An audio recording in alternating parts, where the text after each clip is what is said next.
ಇವತ್ತು ನನ್ನ ತಮ್ಮಂಗೆ love failure ಆಗಿತ್ತು.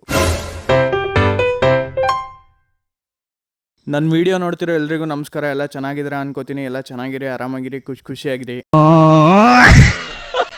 ಇವತ್ತಿನ ವಿಷಯ ಏನಪ್ಪಾ ಅಂದ್ರೆ, ಇಲ್ಲೊಬ್ರು ರೈತರು ಚೆಂಡು ಹೂ ಹಾಕಿದ್ರು. ಅದನ್ನ ನೋಡೋಣ ಅಂತ ನಾನು ನನ್ನ ತಮ್ಮನ ಹೋಗ್ತಿದ್ವು. ಇಲ್ಲಿ ನೋಡ್ತಿರ್ಬೋದು, ಸ್ವಲ್ಪನೇ ಹಾಕಿದ್ರು ತುಂಬಾ ಚೆನ್ನಾಗಿ ಮೈಂಟೈನ್ ಮಾಡಿದ್ದಾರೆ. ಈ ತರ ಚೆಂಡು ಹೂನ ನಮ್ಮ ಏರಿಯಾ ಕಡೆ ಫಸ್ಟ್ ಎಲ್ಲ ಬೆಳಿತಿದ್ರಂತೆ, ಆದ್ರೆ ಇತ್ತೀಚೆಗೆ ಯಾರನ್ನು ಬೆಳೆಯಲ್ಲ, ತೀರಾ ಕಡಿಮೆ. ಎಲ್ಲೋ ಒಬ್ಬೊಬ್ರು ರೈತರು ಬೆಳಿತಾರೆ ಅಷ್ಟೇನೆ. ನಾನು ಚೆಂಡು ಹೂನ ಬೆಳೆಯೋಣ ಅಂತ ಇದನ್ನ ನೋಡಿ ಡಿಸೈಡ್ ಮಾಡಿದೀನಿ. ಆದ್ರೆ ನಮ್ಮನೇಲಿ ಮೆಟ್ ತಗೊಂಡು ಹೊಡಿತಾರೆ.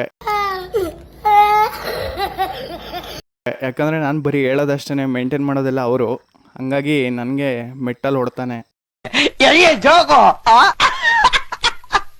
ರೇಟ್ ಬಗ್ಗೆ ಎಲ್ಲ ಕೇಳಿದ್ವು. ಅವ್ರು ಹೇಳಿದ್ರು ಕೆಲವೊಂದ್ಸಲ ಹಬ್ಬದ ಸೀಸನ್ಗಳಲ್ಲಿ 100 ರೂಪಾಯಿ ಮೇಲೆ ಸಿಗುತ್ತೆ, ಇನ್ನು ಕೆಲವು ಸಲ 100 ರೂಪಾಯಿ ಒಳಗಡೆನೂ ಸಿಗುತ್ತೆ. ಒಂದ್ಸಲ ಪ್ರಾಫಿಟ್ ಆದ್ರೆ ಒಂದ್ಸಲ ಲಾಸ್ ಆಗುತ್ತೆ ಅಂತಾನು ಹೇಳಿದ್ರು. ಹಂಗಾಗಿ ಇದನ್ನ ಈ ಕಡೆ ಯಾರೂ ಬೆಳೆಯಲ್ಲ ಅಂತಾನು ಹೇಳಿದ್ರು. ತಮ್ಮಂಗ ಒಂದು ವಿಡಿಯೋ ಮಾಡ್ತೀನಿ ಹೋಗೋ ಅಂದ್ರೆ, ಅವನೆಂತೂ ಯಾವುದೋ ಲವ್ ಫೇಲ್ಯೂರ್ ಆಗಿರೋ ಥರ ಫೀಲ್ ಮಾಡ್ಕೊಂಡು ಹೋಗ್ತಿದ್ದ.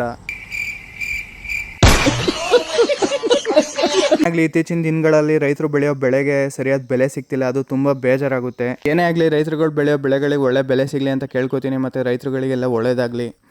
ವಿಡಿಯೋ ಇಷ್ಟ ಆಗಿದ್ರೆ ಲೈಕ್ ಮಾಡಿ, ಫಾಲೋ ಮಾಡಿ, ಶೇರ್ ಮಾಡಿ. Thank you.